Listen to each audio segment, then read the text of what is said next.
네. 자, 안녕하세요. 저는 대치메카에서 국어를 강의하고 있는 윤미라 강사라고 합니다. 반갑습니다. 일단 고1 여름방학 특강에 대해서 이제 말씀드리려고 제가 이 자리를 준비했고요. 일단 7월 24일 개강이라고 제가 적어놨는데 뒤에 가서 수업에 대한 거는 좀 더 자세하게 설명을 드리도록 하겠습니다.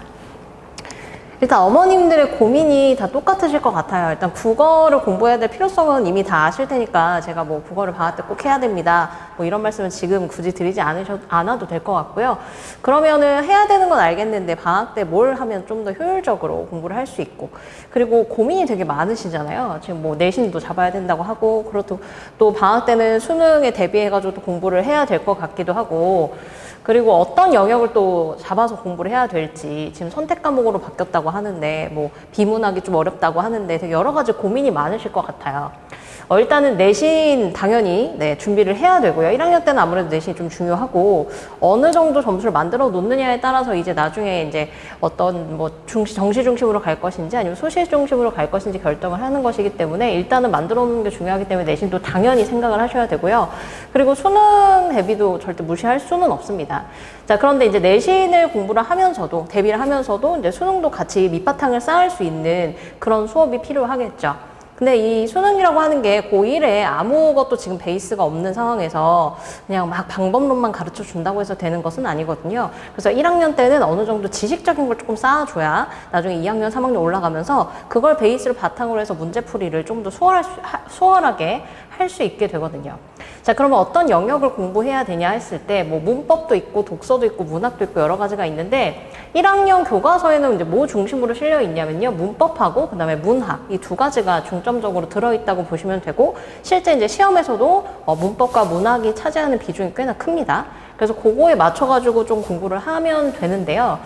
결국에는 고1 여름방학 때 딱 공부하기에 좋은, 그리고 좀 필요하고 그다음에 효율적으로 공부할 수 있는 영역은 영역 고전 문법 그리고 고전 시가라고 말씀을 드릴 수가 있어요. 그러니까 고전 문법과 고전 시가를 같이 하는 이유는 서로 시너지 효과가 날 수 있기 때문이기도 하고요. 그리고 이제 2학기 때 우리 친구들이 이제 시험을 봐야 되는 그 영역이 있잖아요. 그런 단원들, 그 단원들의 이 두 가지 공통적으로 들어있기 때문입니다. 그래서 내용을 좀 보여드리면, 이제 주요 교과서에 있는 단원들을 제가 쭉 이제 적어놨어요. 그래서 이제 뭐 미래인이나 천재박이나 비상박이나 뭐 신사고, 이걸 이제 제일 많이 쓰는 교과서인데, 이거 이외에 다른 교과서들도 마찬가지입니다. 기본적으로 틀은 다 비슷합니다.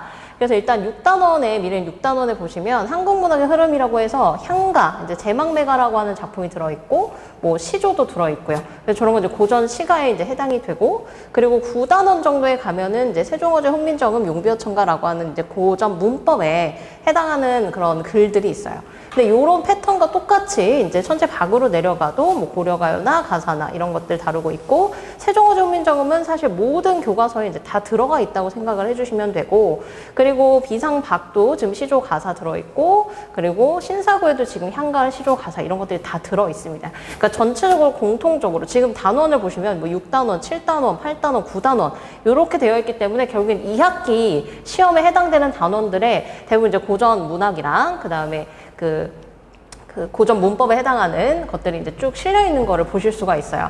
그래서 여기에 해당되는 것들을 여름방학 때 이제 수능적인 것과 결합을 해서 공부를 하게 되면 내신도 대비가 되고, 그리고 지식 쌓는 것에도 도움이 되고 하기 때문에 고1 여름방학에는 이제 고전 문법과 고전 시가를 같이 공부하는 것이 좋다, 이렇게 볼 수 있습니다. 자, 근데 단순하게 이제 같이 나와서 2학기 범위이기 때문에 같이 하는 것보다는요, 고전 문법을 어느 정도 이해하고 있으면 고전 시가를 해석하고 뭐 분석하고 하는데 훨씬 더 도움이 되거든요. 일단 읽기 자체를 조금 어려워하는 게 고전 시가이기 때문에 아이들이 맨날 보면서 이거 우리나라 말 맞냐, 아니면 뭐 제2외국어처럼 이렇게 느껴진다, 뭐 이런 친구들이 있는데, 그거는 사실 읽는 방법이나 고전 문법에 대한 이해가 조금 없어서 그런 거라고 보실 수 있어요. 지금 이게 송미인곡이라고 하는 작품인데요. 가사 문학 중에서 좀 꼭 알아야 되는 필수 작품 중에 하나입니다. 이건 제가 실제로 그 학교 시험에서 그냥 따가지고 온 거예요, 본문을. 그러니까 이렇게 나옵니다. 이렇게 나오고 밑에 놓고 이제 이거에 대해서 물어보고 하는데, 물론 내신에서 다루고 있기 때문에 그때 가서 공부를 해도 되겠지만, 자기 교과서에 나와 있는 작품만 공부해가지고는 이게 그런 뭐 수능을 대비할 수 있는 베이스가 된다고 볼 수 없어요. 그래서 1학년 교과서에 나와 있는 대부분의 작품들, 필수 작품들, 그리고 뭐 2학년 올라가서도 배울 수 있지만 어쨌든 1학년 모의고사 출제했던 그런 필수적인 작품들을 같이 보면서 조금 지식을 넓힐 필요가 있거든요.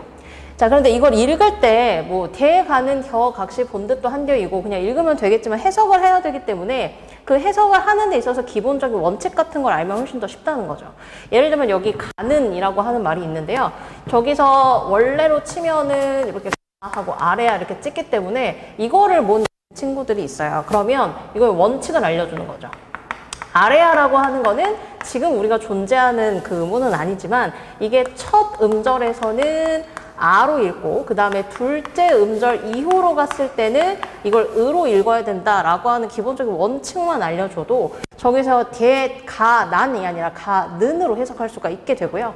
그 다음에 그 뒤에 있는 겨 같은 경우에 자, 이거는 그때 당시에 국외음화가 일어나지 않았다라는 사실과 그 다음에 지금 현대에 와서는 그게 단모음화 된다 라고 하는 이런 고전 문법적인 걸 알게 되면 디귿을 지읒으로 바꾸고 여라고 하는 이중모음을 어로 바꿔서 저라고 해서 해석을 할 수 있게 되는 겁니다. 그러니까 그런 고전 문법의 원칙적인 것들을 어느 정도 배우고 습득을 하고 있으면 고전 시가를 해석하는 데 있어도 훨씬 더 수월하게 할 수 있다는 거죠. 이게 뭐 한 작품마다 해석을 다 외우는 것이 아니고 물론 외우는 것도 필요하겠지만 이런 걸 알고 있으면 훨씬 더 수월하게 꼭 외워야 되는 것만 외워서 해결을 해 나갈 수 있다는 겁니다.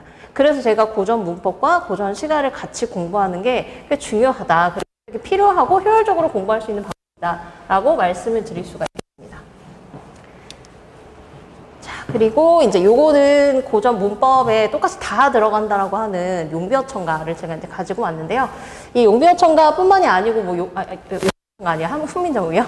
죄송합니다. 자, 훈민정음뿐만이 아니라 뭐 용비어천가나 뭐 몇몇 교과서에는 석보상절의 일부 그 구절을 가지고 오기도 합니다. 근데 그게 원문이 달라질 뿐이지 결국에는 거기서 다루고 있는 중세국어의 특징 같은 거는 다 똑같습니다. 그래서 뭐 여러 가지 문헌들을 이제 내 교과서에서 다루고 있지 않은 다른 어떤 문헌들까지도 제가 소개를 해주면서 이거는 이렇게 읽는 거고 그다음에 이런 특징이 있다라고 하는 중세국어의 전반적인 내용을 또 수업을 할 예정이고 그게 매 주차마다 조금씩 들어가 있기 때문에 4주차에 걸쳐서 고전 문법을 배운다고 보시면 됩니다.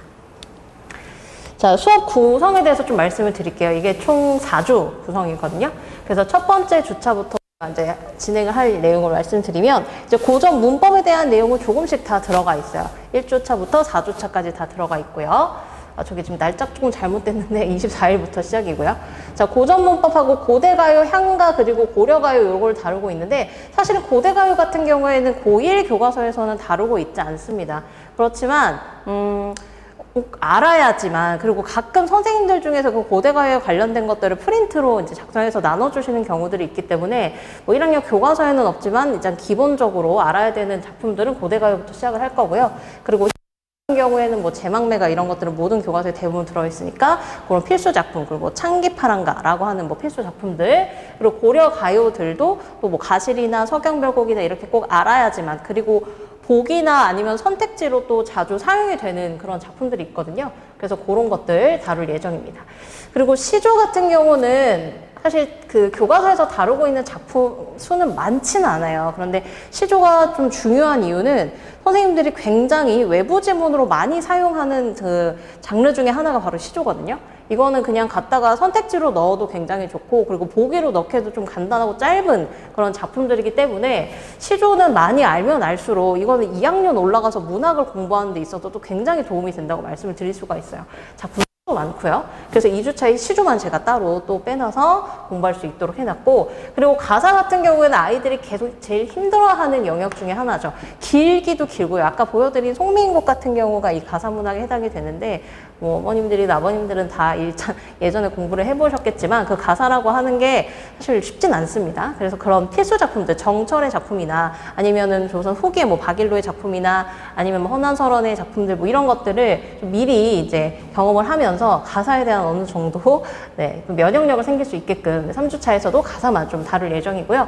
이제 4주차로 넘어가게 되면 여기서 웬만한 장르들은 다 배웠으니까 이제 뭐 복합적으로 모의고사에 출제되는 형태로 조금 배우려고 해요. 그래서 고1 모의고사, 고2 모의고사, 고3 모의고사에서 다루고 있었던 작품들을 가지고 와서 갈래복합 형식으로 되어 있는 것들을 이제 연습을 하면서 수능에서는 어떻게 출제가 되는지 그걸 연습하는 걸 이제 4주차에 좀 마련을 해놨습니다.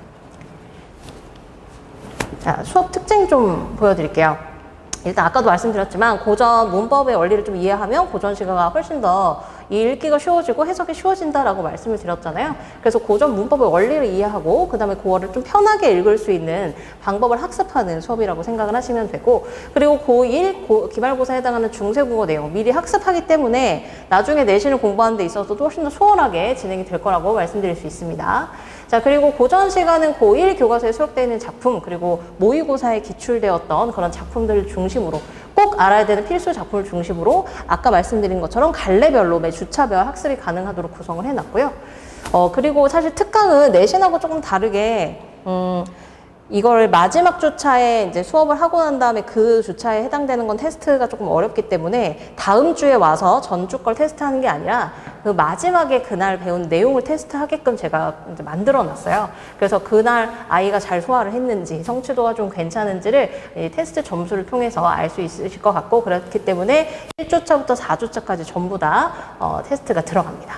근데 이 내용은 실제 대치동 주변 학교 기출 문제를 제가 또 쓰기도 하고요. 그 다음에 모의고사 기출 문제에서 좀 엄선을 해서 아이들 학습한 내용을 충분히 테스트할 수 있도록 구성을 해놨습니다.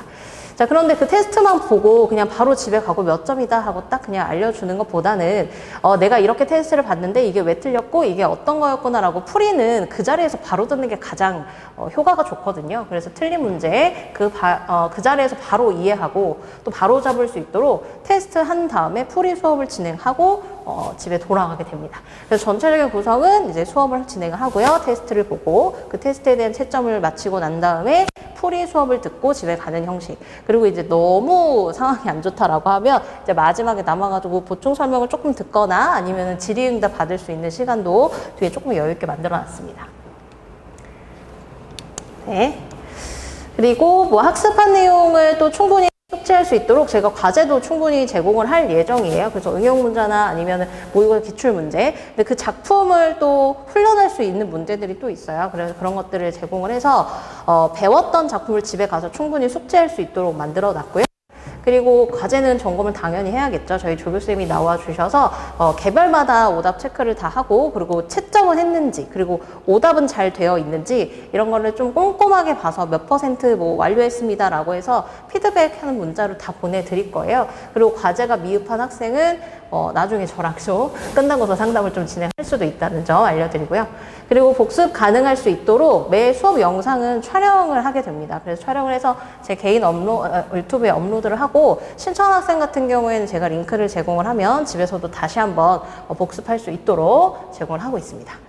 자, 그리고 과제물을 하다 보면 좀 어려운 문제들이 있을 수 있어요. 근데 제가 어렵게 생각하는 거하고 아이들이 좀 어렵다고 생각하는 거 조금 다를 수는 있는데, 매주 무엇이든 물어보세요라고 하는 노트가 있어요. 저희 같은 경우에는 프린트로 이제 나가는데, 그거를 학생들 과제와 함께 제출을 하게 됩니다. 그래서 거기다가 자기가 이거 어려웠어요 라고 해가지고 적어서 내면 그걸 이제 조교쌤이 저한테 이제 전달을 해서 거기서 좀 공통적으로 아이들이 어려웠다고 하는 문제 같은 경우에는요, 제가 이제 아이패드 풀이 영상을 찍어서 제공을 할 예정입니다. 자, 그리고 언제 어디서나 질문할 수 있도록 카톡 질문방, 일단은 반이 꾸려지고 나면 반 전체 카톡방이 만들어지게 되고, 거기에 이제 공지사항도 올려주고, 그리고 질문 있는 학생 같은 경우에는 여기서 질문을 할 수 있게 만들어 놨고요. 그리고 개인톡, 거기서 좀 부담스럽다고 하는 친구들이 있어서 개인톡으로 질문하는 학생들도 많거든요. 그래서 제가 뭐 늦은 시간이 됐든 간에 어느 시간이 됐든 학생이 질문하는 거에 언제나 받아줄 준비가 되어 있고 답변도 이제 가능하니까요. 그렇게 질문방도 운영을 하고 있고요.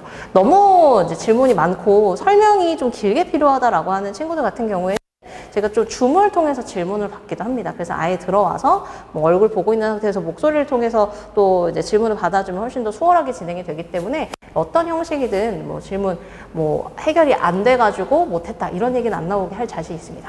자, 그리고 매주 수업 태도와 그리고 테스트 결과는 당연히 학부모님께 문자로 전송을 해드리고요.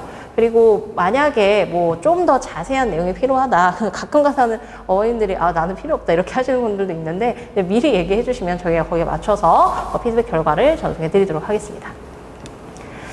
자, 다시 한번 말씀드리면 7월 24일에 이제 개강이에요. 뭐 대부분의 학교들이 요 시기에 맞춰서 방학이 되기 때문에 그 스케줄에 맞춰서 제가 진행을 했고, 사실 조금 더 앞당겨서 할 수도 있지만 아이들 기말고사 보고 난 다음에 조금 쉬어야 되는 뭐 타이밍도 있고 해서 딱 4주에 맞춰서 진행을 하도록 만들어 놨습니다. 그리고 수업 시간은요, 일요일 오후 2시부터 이제 5시까지로 준비를 해 놨으니까요, 아이들이랑 상담을 해 보시고, 이 오후 시간대가 사실 어떻게 보면은 조금 졸릴 시간이기도 한데, 제가 아이들 졸지 않게 뭐 간식거리나 이런 것들도 다 준비해 놓고, 최대한 아이들 제일 좋은 정신 상태로 들을 수 있도록 노력하는 강사니까요, 믿고 맡겨주시면 좋은 결과로 보답해 드리도록 하겠습니다. 네, 들어주셔서 감사합니다.